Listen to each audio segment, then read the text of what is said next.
trouve en termes de confort, j'avoue que c'est souvent très propre, bien entretenu, agréable à l'intérieur et parfois vide. C'est ce qui est parfois, je trouve, on va dire que voilà, ils fournissent quand même assez de bus à la ville et au pays pour que ce ne soit pas encombré et bondé de trop de monde. Ce que je trouve aussi plutôt bien. Donc voilà. Donc là, direction l'école de mon fils, hein, pour assister effectivement à la petite réunion au sujet de la sortie qu'ils vont avoir avec toute l'école, hein. Donc voilà. Je vous dis à tout à l'heure, je vous explique ce qu'il en est, ce qui se dira.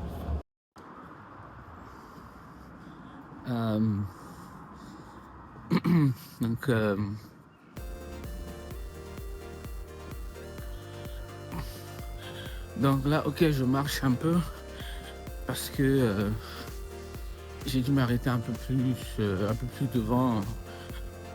J'ai pas pris à la bonne heure le bon bus. Ça me fait une petite marche et c'est bien pour la santé finalement. Donc aujourd'hui, petite réunion à l'école comme je disais. En fait, il y a une colonie de 3 jours qui est organisée par la classe de mon fils. Ils vont à Beaufort. C'est un endroit qui est réputé pour être très nature, très reposant. Le genre d'endroit qui pour beaucoup, en fait, révèle l'identité du Luxembourg. Un côté très vert. Donc moi, je vais à la réunion pour voir ce que les enfants vont faire, quelles activités ils auront, comment ça va se passer, comment ça va être organisé. Ça va se faire le mois prochain, mais je trouve intéressant que la réunion se fasse déjà dès maintenant pour anticiper. Parce que c'est quand même 3 jours, hein, donc j'imagine que les parents auront probablement des questions. Comment ça va être organisé, ils vont se par côté, hein. Enfin, c'est vrai que c'est au Luxembourg, mais bon, c'est quand même 3 jours. Donc voilà, les parents sont conviés pour venir découvrir le projet. Donc là, j'y vais, je vais voir ce qui va se dire. Et d'ailleurs, ce matin, j'en parlais également avec la mère d'un ami à mon fils. Et elle m'expliquait que c'est vraiment très très intéressant ce type d'activité parce que elle-même elle a vécu ça aussi quand elle était plus jeune. Ils ont eu comme ça une sortie scolaire et ils sont allés faire du ski. Alors je le dis, même moi, franchement, même étant adulte, ce genre de sortie me plairait toujours. Donc pour elle, c'est vraiment resté vraiment dans sa tête, cette expérience-là. Et moi, je suis content pour les enfants, content pour mon fils. Et c'est bien que l'école ne puisse pas se résumer uniquement au stylo, au cahier, aux maths, mais que l'école puisse offrir aussi ce type d'aventure là. Donc là, j'arrive devant l'école.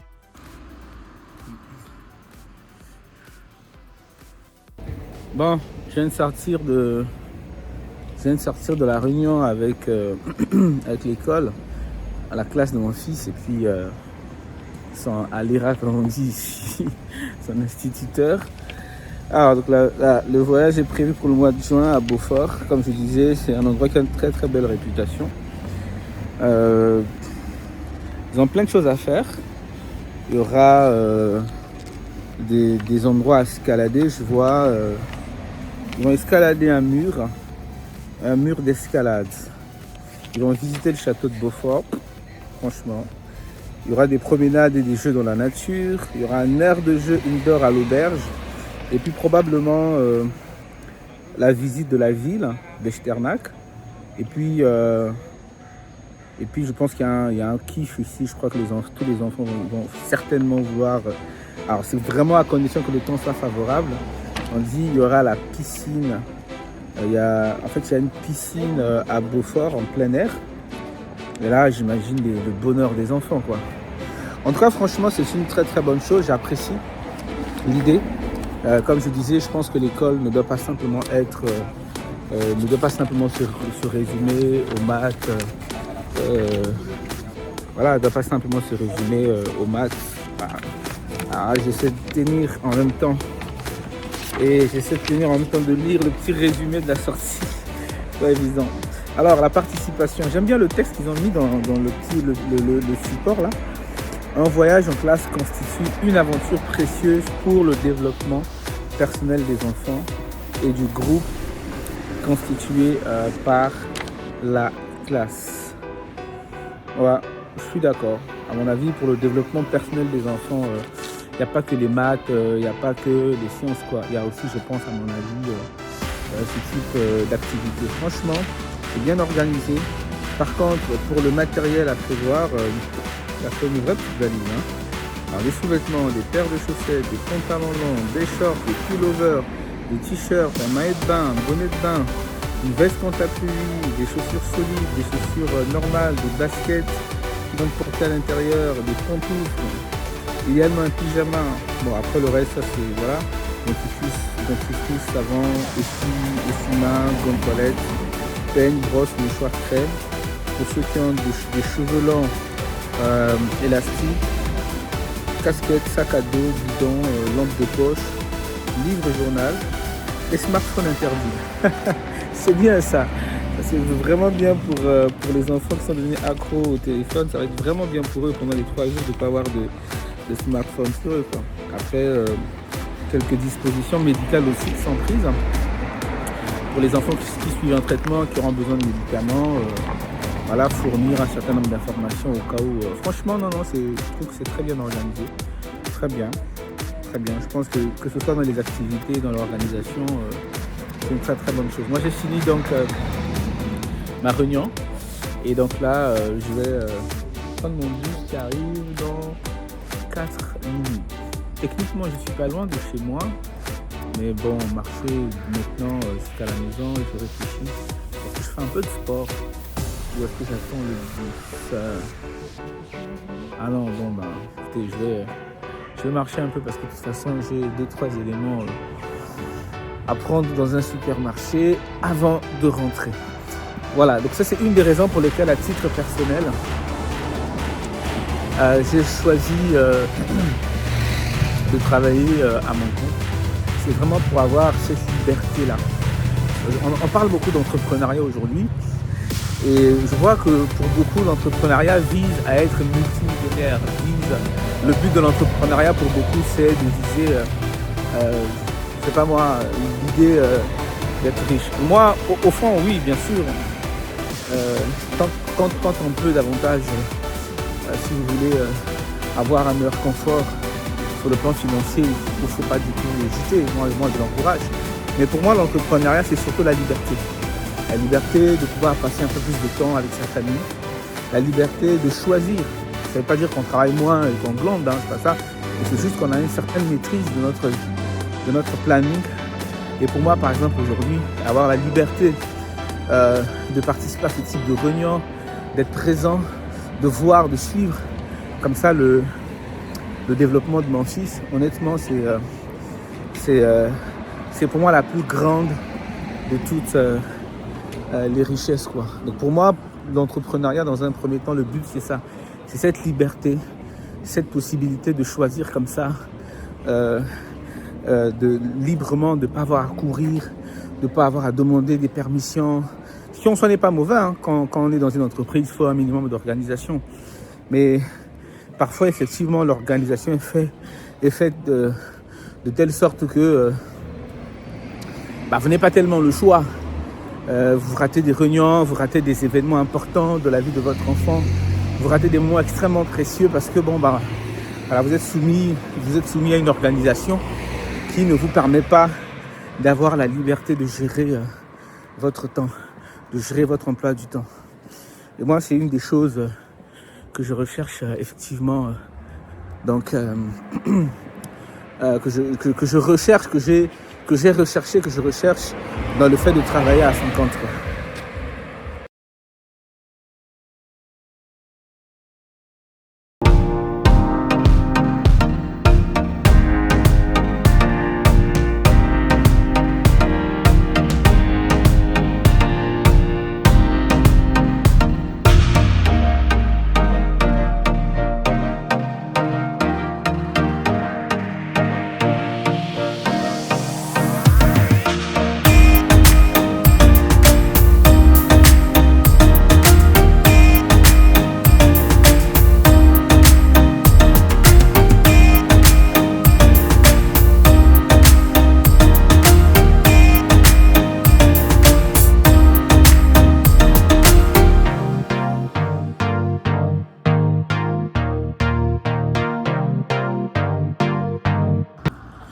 Donc, petite course au supermarché terminée. Là, on rentre. C'est tellement bien desservi en termes de transport. En plus, c'est gratuit. On est dans un quartier. Ah, mon bus est là. Bon, je continue dans le bus. C'est tellement bien desservi que pas besoin d'avoir une voiture, quoi.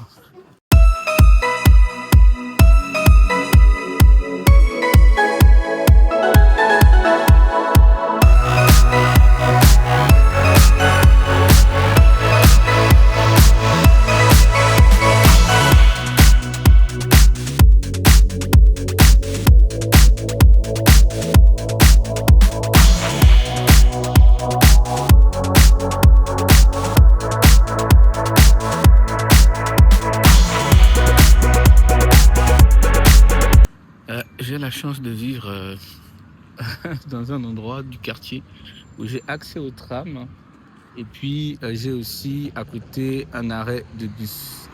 Qu'est-ce que je peux demander de mieux en termes de positionnement? J'avoue que ça aide énormément quand on sort le matin. Vu qu'au Luxembourg, on n'a pas nécessairement besoin à chaque fois de prendre sa voiture. Parce que les transports sont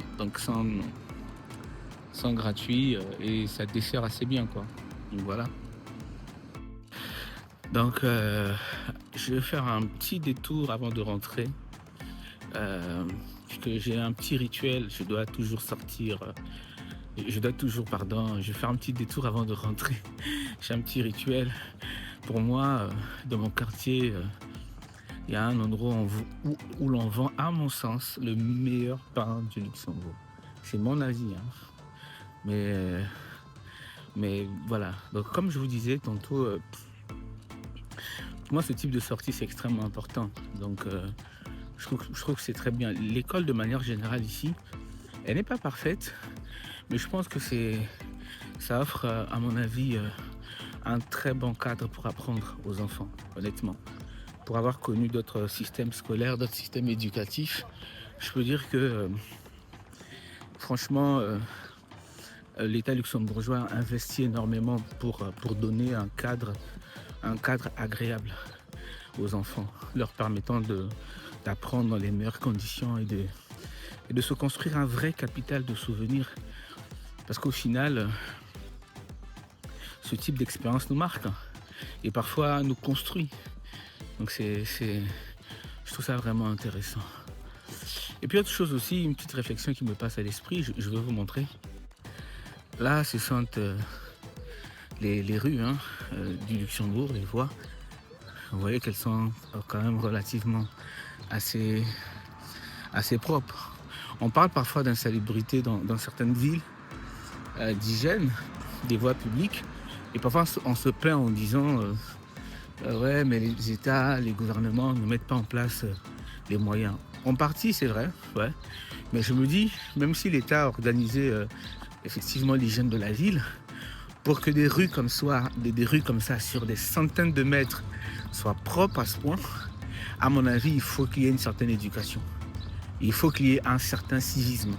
Pour que, malgré le fait qu'on ait un système de gestion de déchets, de ramassage de poubelles, que les gens soient suffisamment éduqués pour ne pas jeter n'importe quoi, n'importe comment, tout ce qu'ils ont sous la main en route, quoi. Parce que ça, pour moi, c'est quelque chose que beaucoup de personnes relèvent au Luxembourg. Vous voyez, il y a des poubelles partout, mais personne ne jette à côté. Après, bon, ça, c'est organisé un peu différemment. Mais, euh, mais vous voyez un tout petit peu l'état des voies, des rues. Pour moi, cette propriété, c'est pas seulement le fait que le Luxembourg est bien organisé. Pour moi, c'est aussi en partie donc l'éducation des gens, quoi. Donc bon, voilà, me revoilà. Désolé hein, pour la petite coupure. Vous allez voir qu'il y a une petite coupure entre la vidéo précédente et celle-ci. J'ai été arrêté par quelqu'un qui me demandait des pièces. Malheureusement, j'en ai pas. Je sais pas si c'est une bonne ou une mauvaise chose au Luxembourg. Tout se paye finalement avec une carte à 90% des courses à 1 euro, à 50 centimes. C'est quasiment tout se passe avec la carte. Donc c'est compliqué finalement au bout d'un moment d'avoir des pièces, des billets sur soi. C'est très rare de faire des transactions aujourd'hui avec de l'argent liquide, quoi. C'est pourquoi justement je peux comprendre les craintes de beaucoup quand ils disent en cas de panne, de difficulté au niveau des banques, ça va être très très compliqué. Et ceux qui préconisent d'avoir, et parfois c'est même les États eux-mêmes hein, qui préconisent d'avoir toujours de l'argent liquide en cas d'urgence, quoi. C'est ça. Bon, je parlais tout à l'heure justement de civisme et d'éducation, je parlais des rues, des voies. Je suis passé de l'école aux voies, mais bon, c'était une petite réflexion qui m'est venue parce que justement, j'entends souvent ça. Si nos routes sont sales, c'est la faute de l'État tout simplement. Non, je pense qu'il y a aussi ça, il y a aussi l'éducation, il y a aussi le civisme, c'est des choses qui s'apprennent. Donc voilà, bref, c'était un peu ça aujourd'hui, une infime partie de ma journée que je voulais vous partager à travers ce vlog, pour parler toujours d'autres facettes au quotidien, surtout du Luxembourg. Et puis voilà, n'hésitez pas à liker, à partager, à vous abonner, à laisser un commentaire, ça nous aide pour le référencement.